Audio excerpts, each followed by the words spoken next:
When I was 14, I made a decision that really changed my life. I had the opportunity to go to the football academy in Genk, so I moved by myself from one side of Belgium to the other.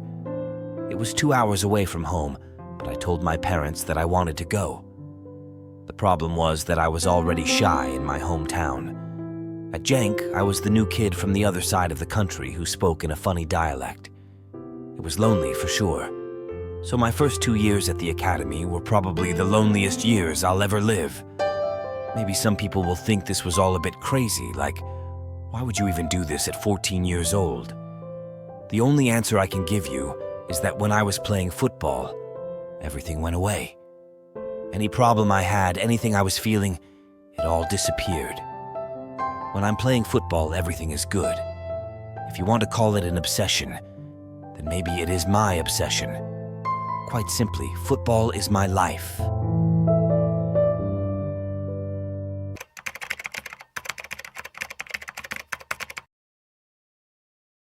Kevin De Bruyne was born on June 28, 1991, in Drongen, Belgium.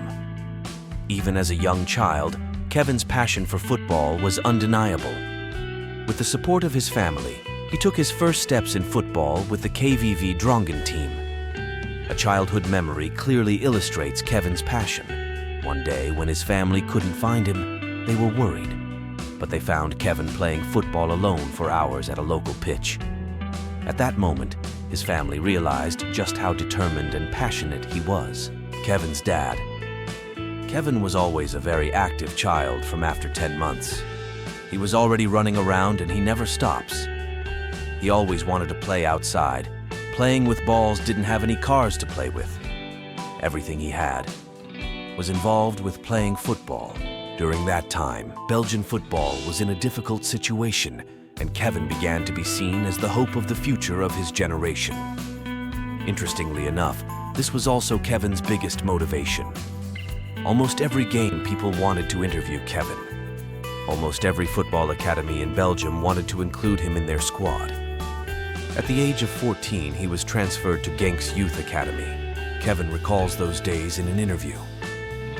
Since I was a kid, I've always been very quiet and shy. I never had a PlayStation. I didn't have many close friends. My way of expressing myself was through football, and I was happy with that. Off the field, I was quite introverted. I wouldn't say a word to you, but on the field, I was like fire.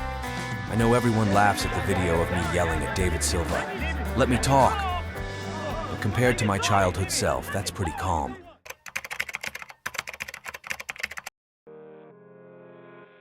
Kevin De Bruyne honed his skills during his years at Genk and was promoted to the first team in 2008. His vision in midfield, passing ability, and exceptional shots made him indispensable to the team. In the 2010-2011 season, he scored 6 goals and provided 12 assists, leading Genk to the Belgian Pro League title. This success was a stepping stone for him. One of his coaches at Genk recalled how Kevin stayed on the field for extra practice, even after training sessions. Once, the coach was deeply impressed by Kevin's determination and dedication when he saw him practicing shots alone in the rain after a session. Even at just 18 years old, he played with a maturity beyond his years. He was passing the ball as if threading it through the eye of a needle, and his shots were struck with a seamless connection to his body. Those who witnessed his shots were left in awe. Kevin's coach at Genk said, Kevin was constantly yelling at his teammates during matches, telling everyone what to do. I thought it was natural for Kevin to be so angry because none of his teammates could reach his level. He was always so much better than the others. Kevin recounts those years. My first 2 years at Genk Academy were probably the loneliest of my life. In the first year, I lived in a dormitory. I had a small room with a bed, a desk, and a sink. The next year, I was able to live with a host family, which the club paid for to take in young players, and this helped me lead a more normal life. I was mostly alone, but I thought everything was fine. I did well in school, and I was good at football. I never got into any fights or had any issues. At the end of the year, I packed my bags and said goodbye to my host family. "See you after the holiday. Have a good break," they said. But as soon as I got home, I walked in and saw my mom crying. I thought someone had died or something terrible had happened. "What's wrong?" I asked, and my mom said the words that probably shaped my entire life. "They don't want you to come back." I said, "What are you talking about?" "Your host family doesn't want you back," she said. "What? Why?" I asked. "Because of who you are," she said. "They said you're too quiet. They can't interact with you. They said you're difficult."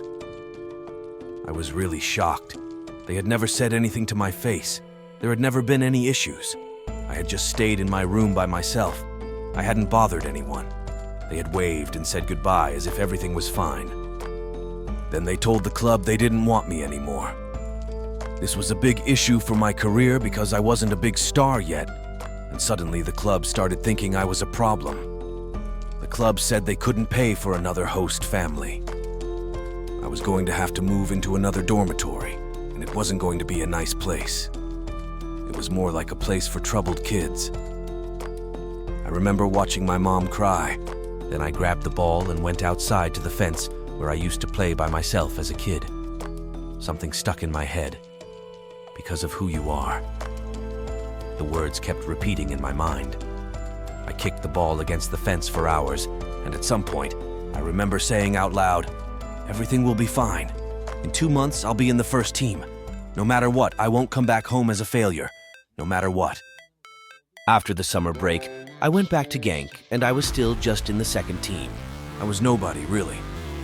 But I was working so hard. I had a huge fire inside me. It was crazy. I remember the exact moment everything changed. We played on a Friday night. I started on the bench. When I came on in the second half, I just went crazy. 1 goal. They don't want you anymore. 2 goals. Too quiet. 3 goals. Too difficult. 4 goals. They don't want you anymore. 5 goals. Because of who you are. I scored 5 goals in 1 half. After that, you could see the change in everybody around the club. I earned a spot on the first team within 2 months. I think I beat my goal by a few days. And then, of course, the club told my family that they wanted to pay for a foster family again.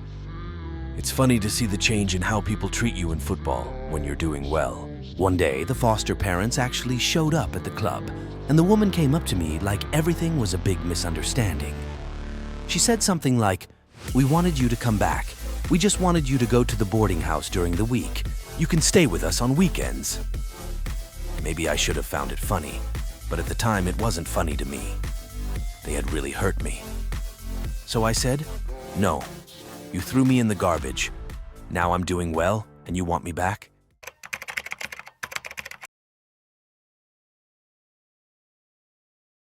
Kevin's incredible success at Genk, with 17 goals and 36 assists in 133 matches, caught the attention of Europe's top clubs, leading to his transfer to Chelsea in 2012. Kevin describes his Chelsea period as follows. "When I was at Chelsea, there was so much in the press about my relationship with Jose Mourinho. But the truth is that I only ever spoke to him twice. The plan was always for me to go on loan for a bit. So I went to Werder Bremen in 2012, and that season went great. When I came back to Chelsea the next summer, a few German clubs wanted to sign me. Klopp wanted me to come to Borussia Dortmund, and they played the kind of football that I enjoy. So I thought maybe Chelsea would let me go, but then Mourinho texted me, 'You are staying. I want you to be part of this team.' So I thought, okay, great, I'm in his plans. When I arrived for preseason, the vibe was good. I started 2 of the first 4 games of the season. I thought I played okay. Not brilliant, pretty good. After the 4th game, that was it. I was on the bench, and I never really got a chance again. I didn't get an explanation. I was just out of favor for some reason. Chelsea loaned Kevin to Genk so he could develop further. However, his early years at Chelsea were challenging. During his loan spells at Werder Bremen and Wolfsburg, Kevin had the opportunity to showcase his talents. His 2014-2015 season at Wolfsburg was particularly a turning point in his career. In the second half of the season, he starred in a match against Bayern Munich, scoring 2 goals and catching the attention of Pep Guardiola, who was Bayern's manager at the time. Wolfsburg finished the season second behind Bayern Munich. That season, Kevin was named Bundesliga Player of the Year and won the DFB Pokal with Wolfsburg, attracting significant interest from Manchester City. City didn't hesitate to pay a transfer fee of 75 million euros, bringing Kevin, who would become one of the greatest midfielders in history, to their squad.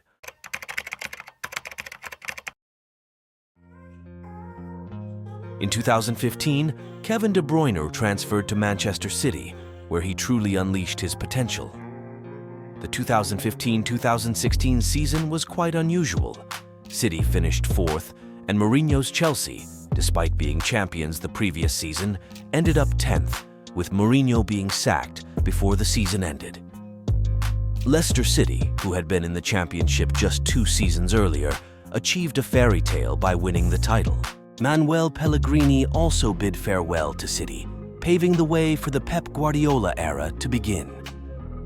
Under Guardiola, Kevin became central to the team's system and one of the Premier League's best players.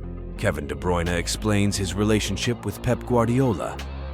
Pep and I share a similar mentality. To be fair, he's even more intense about football than I am. He's so stressed all the time. However much mental stress we are under as players, I think he is under twice as much. Because he is not just interested in winning. He wants perfection. The first meeting I ever had with Pep, he sat me down and he said, "Kevin, listen, you can be easily a top 5 player in the world.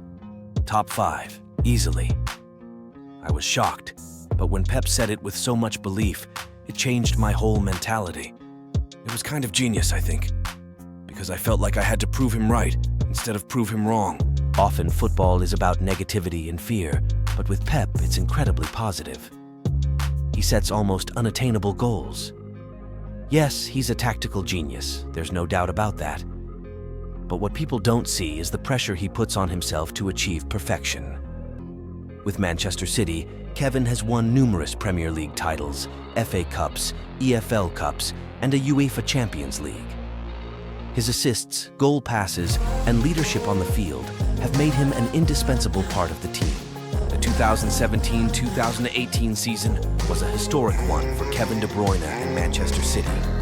After countless trials, Guardiola finally found his legendary midfield trio, Kevin De Bruyne, David Silva, and Fernandinho. This trio, dubbed the Three Horsemen, contributed an incredible 27 goals and 38 assists across all competitions, providing phenomenal midfield support to the team. That season, City became the team with the highest points total in Premier League history, amassing 100 points. Kevin played a pivotal role in the team's success with his outstanding performances throughout the season. He ended the season with 12 goals and 21 assists across all competitions, standing out for his leadership and creativity on the field. One of the most memorable moments for City fans was Kevin's 95th-minute winner against Southampton in the final league match, which not only secured City's 100-point finish, but also became one of the most unforgettable moments in Kevin's career. The 2020-2021 season marked another significant milestone for Kevin De Bruyne and Manchester City. The team reached the UEFA Champions League final facing Chelsea. This was supposed to be the biggest stage of Kevin's career, but misfortune struck when he had to leave the game in the first half due to a facial injury. This heartbreaking moment was a huge disappointment for Kevin, but it also highlighted his bravery and fighting spirit. A year later, in the 2022-2023 season, Manchester City advanced to the semi-finals after defeating German giant Bayern Munich 4-1 on aggregate in the quarter-finals. It was a déjà vu scenario, with Real Madrid once again standing in their way in the semi-finals. After a 1-1 draw at the Santiago Bernabeu, City dominated the second leg at the Etihad Stadium, with Kevin providing 2 assists in a resounding 4-0 victory. This triumph sent City to the final, where they defeated Inter 1-0 to claim the UEFA Champions League title. Kevin De Bruyne was once again a crucial part of this victory. His leadership and performance on the field during the final against Inter played a key role in securing City's first Champions League triumph. At the end of the match, Kevin's tears of joy and celebration showcased how much this achievement meant to him and how hard he had worked to get there.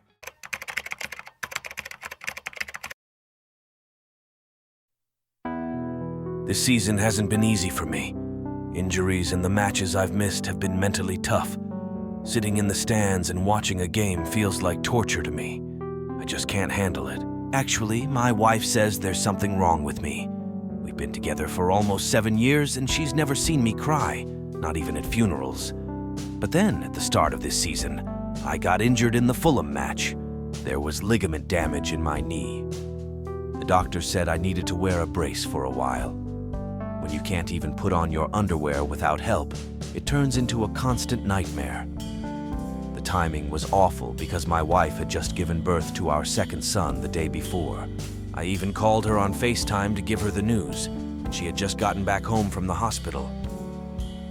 "How's the baby? Is everything okay?" I asked. "Everything's fine," she said. "Are you crying?" I think my eyes were a bit teary. I said, "Well, I have some bad news. It's my knee again.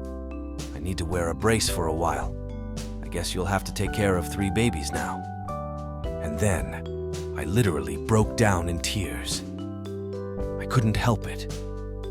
I don't know if it was because of the emotions from our son's birth, knowing I'd miss a few more matches, or both. But there I was, sobbing like an idiot on FaceTime with that stupid front camera. My wife couldn't believe it. "You didn't cry at our wedding. You didn't cry when our sons were born. One was just born yesterday." I guess that says it all. Births, weddings, funerals. I could face them all with the strength of a rock, but take football away from me. Forget it. I can't live without it.